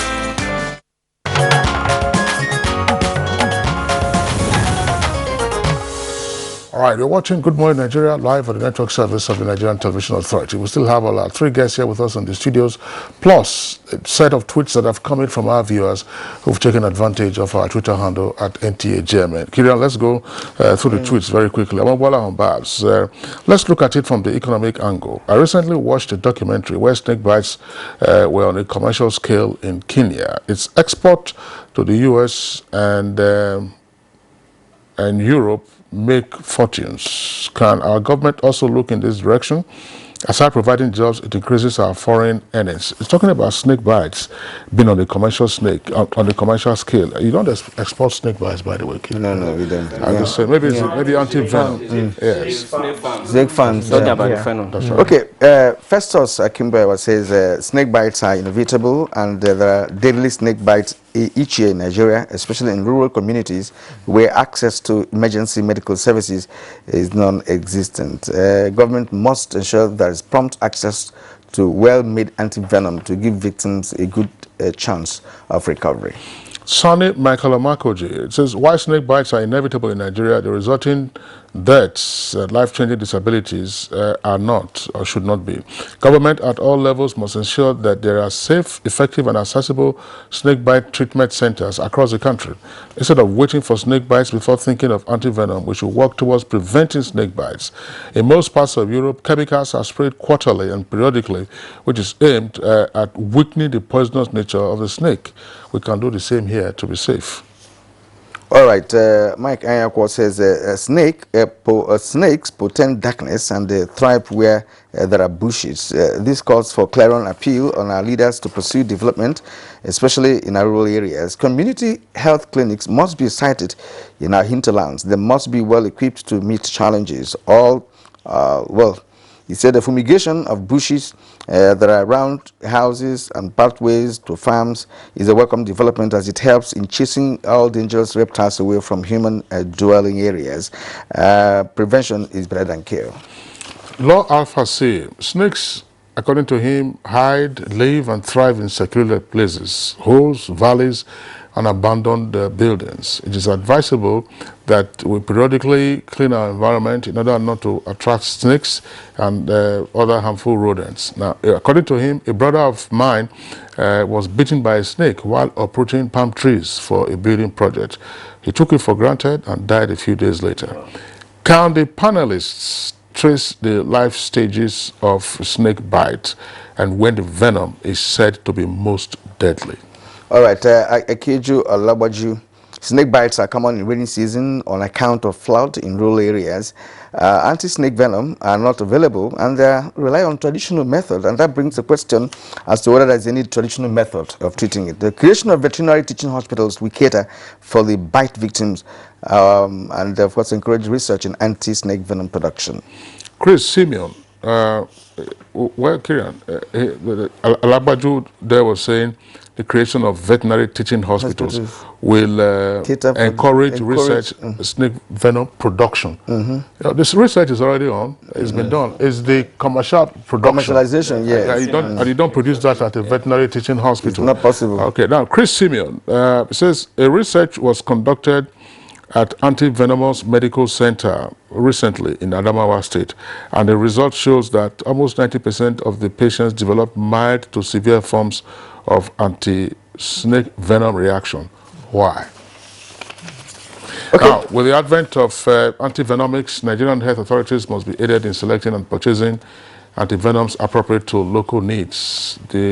While manufacturers should be helped in practical ways to improve the safety and efficacy. All right, Dilek Solomon. Snake bites are a significant public health problem in sub-Saharan Africa, yet the problem is neglected.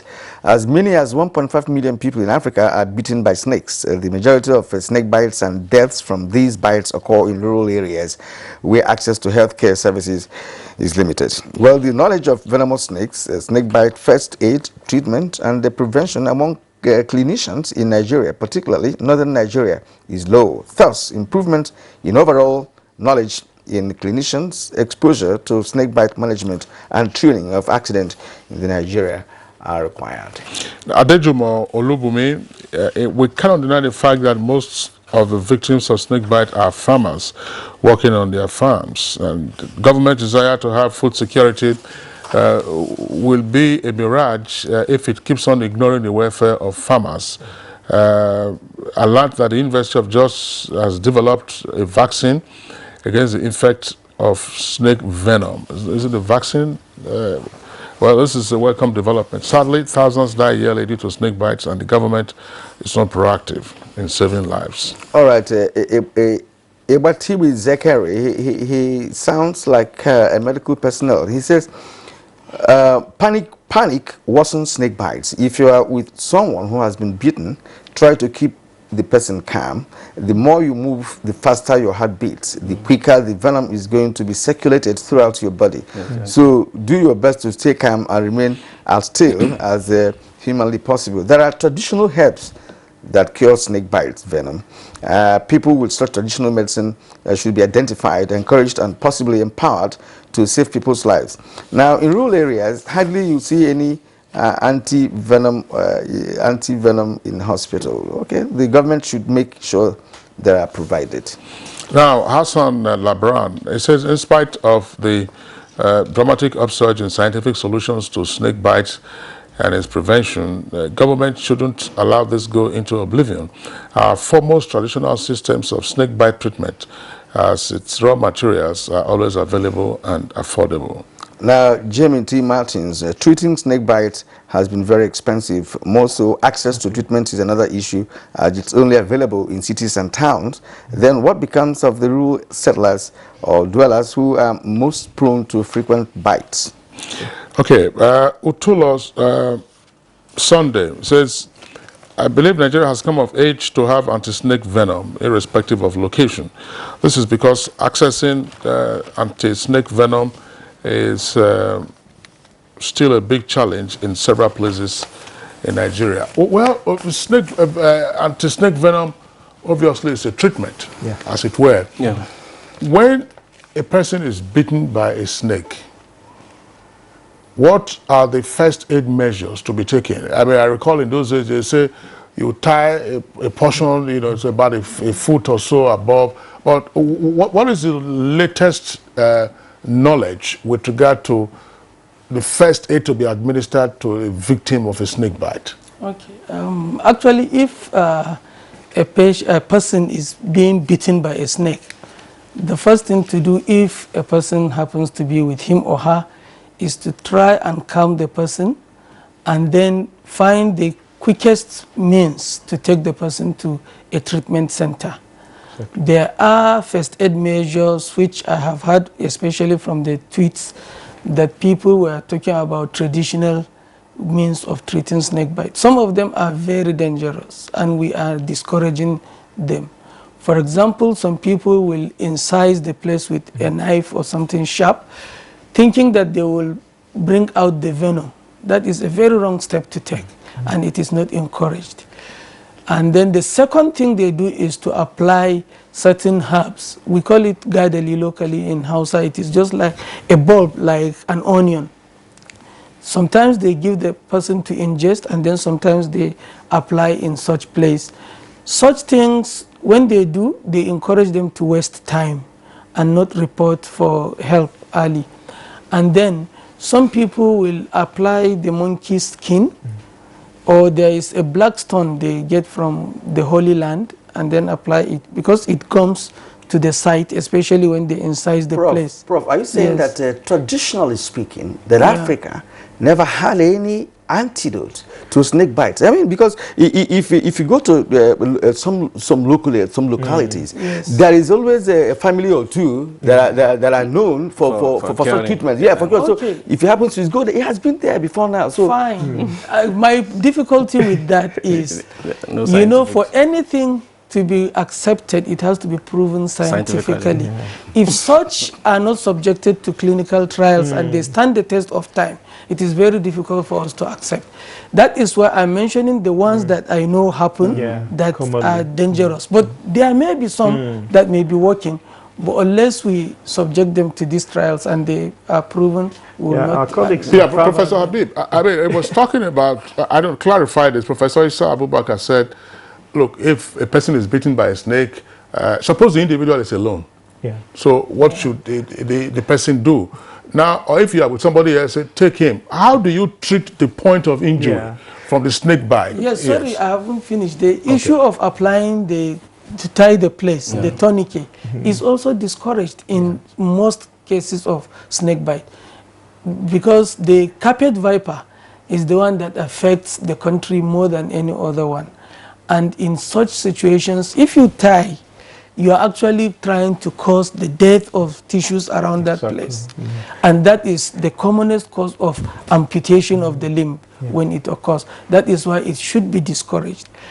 It is only in few situations when cobra bite occurs, sometimes they encourage tying loosely. And then after like an hour, it has to be removed. Yes.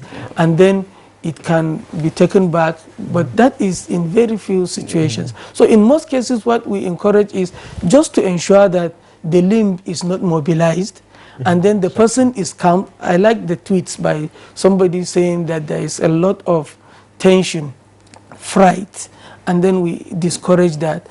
Try to allay the fears of the victim, and then take him or her as fast as possible to a treatment center where, if antivenom is given, Sure. Suppose you get somewhere. I mean, the centers that Fatai originally listed, they are in different parts of the country. Some of them you have long distances. So they take the person to a center, a location, and there is no antivenom to apply. What happens? Well, that is the major problem. Yes. Really, in addition to what he said, maybe an analgesia is also given, like paracetamol. But truly, that is the major problem, that of access. Many of these areas that Fatah mentioned, they lack the antivenom. Even in Gombe State, as we speak, at least as at last week, there is no antivenom. So mostly victims have to go and procure on themselves. And the sums we are talking about are exorbitant, are prohibitive. 100,000, 80,000, they have to sell and dispose of their livelihood before they can acquire a vial or two. And that is why they go on to traditional herbalists who is next door. Many of these herbs cause further waste of time. It is true some herbs have been shown to be effective in laboratories by our colleagues in pharmacy, but they've not been taken upward for the scientific rigor to become formulated into medications for common use. Aristolochia is well known. It neutralizes in mice, but not yet in humans. So this aspect of delay, and one of the things we've been advocating at the Federal Ministry of Health is, rather than a push system of providing antivenoms, we should have a pull system. That is to say, put the antivenoms in those remote locations where snake bite is endemic. Not that you wait and then you push. But to be fair, the budget, I think last year was 100 million. Where, and the release where was just, are the state governments? Yes, Gombe State, for instance, it procures. Gombe State, at least during the former governor's tenure, he procures, and he also, I think, compelled local government chairmen in the state to procure. So really, they never have a stock out. This is a very unfortunate thing now happening, that they have a stock out. But most times, the sources of antivenom for Gombe State are federal government from Fatai, the state governments, the local governments, and also recently the Presidential Committee on Northeast also had some interest and procured some antivenoms for the internally displaced and also for those states in the Northeast. Boko Haram, they don't suffer snake bites, you know. They do. Exactly. Thank you. Thank you. You see, just to add, the involvement of state government is very minimal.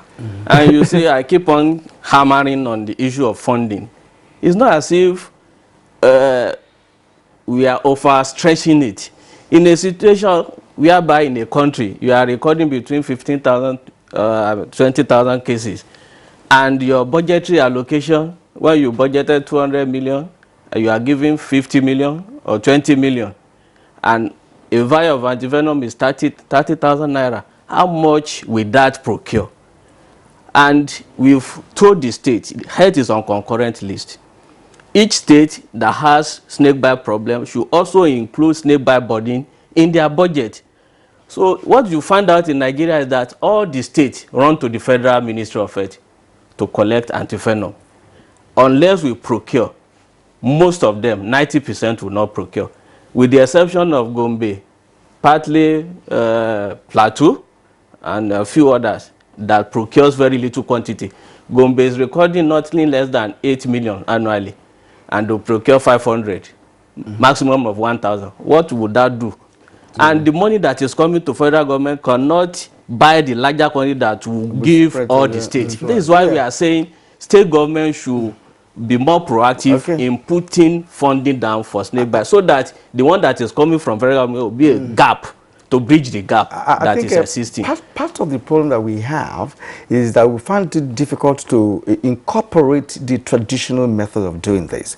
I don't want to believe that because perhaps a particular therapy has not been certified by scientific rigor or whatever that it is not efficacious. Because we're talking about treatment here. Yes. Whatever the source is. But what we're saying is that until the orthodox medicine practitioners come together together to embrace the traditional method. You can devise other means. You can carry out further research on what they're doing traditionally to see how you can improve on it. Because fine, from the 80s that Oluka and Kutu started this, till today, we're still talking about, we can't even talk about local manufacture of this. So gentlemen, I'm not sure time will allow us to go on this, but let's talk about prevention, sort of.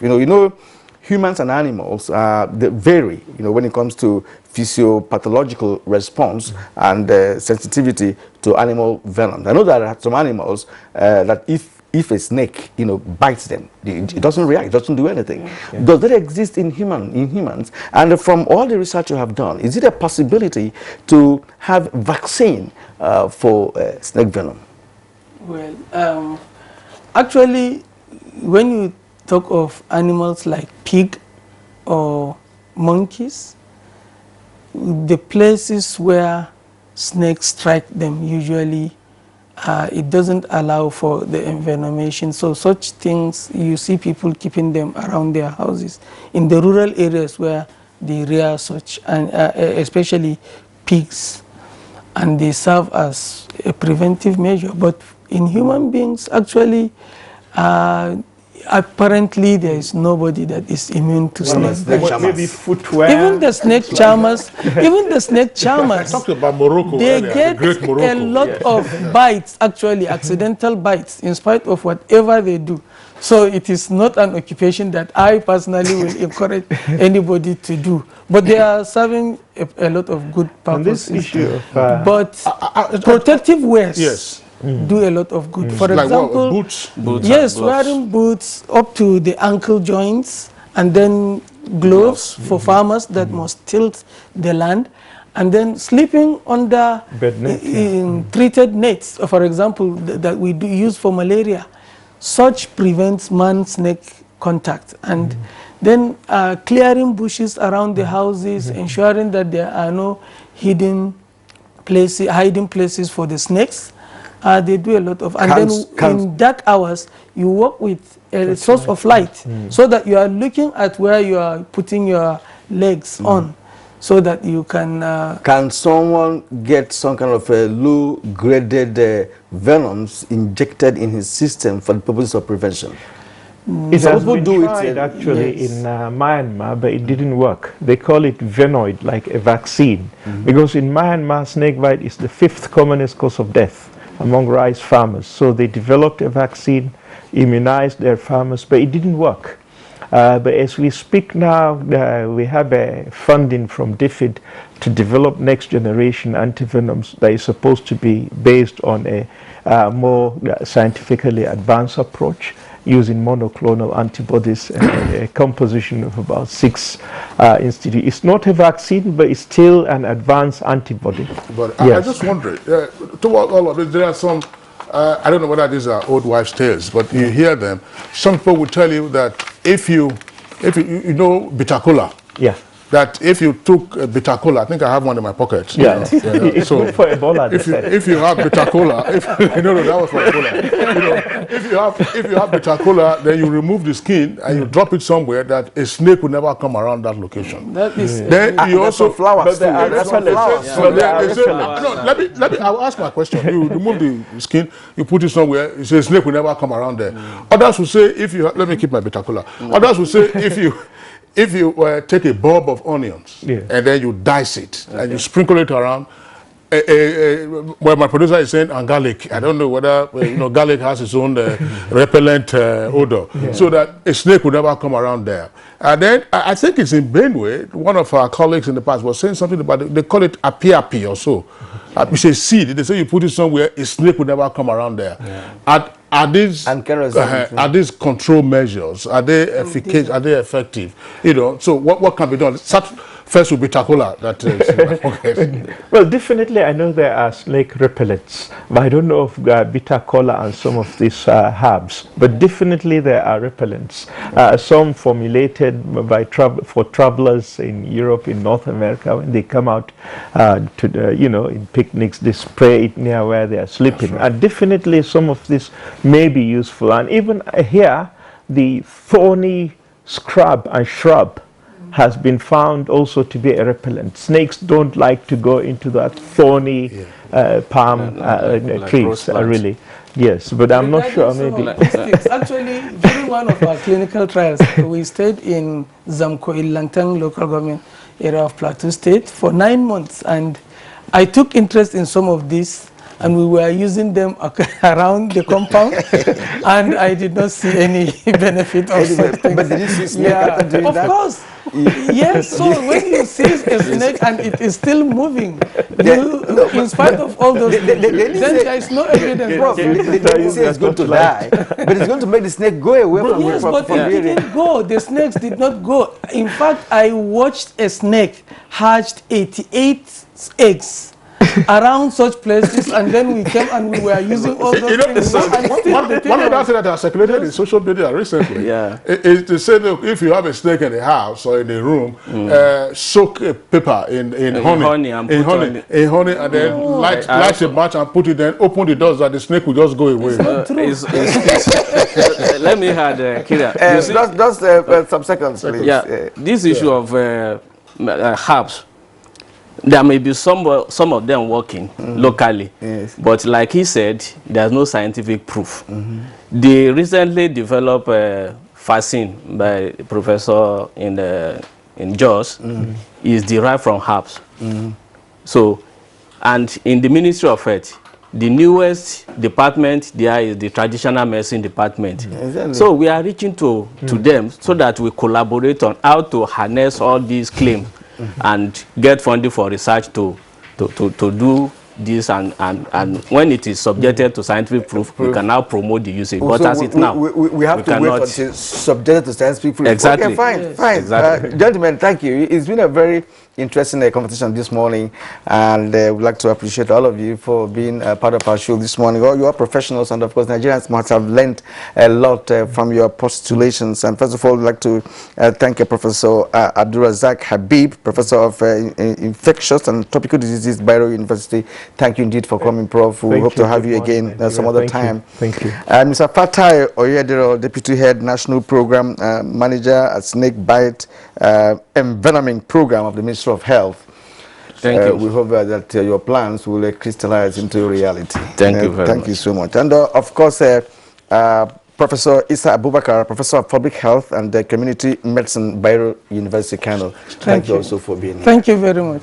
All right. All right, Kiran, it's on that note, we'd like to thank you for tuning in today to Good Morning Nigeria. The program returns tomorrow, same time, 7 o'clock in the morning. Until then, we'll enjoy the rest of your day. My name is Kingsley Osadolo.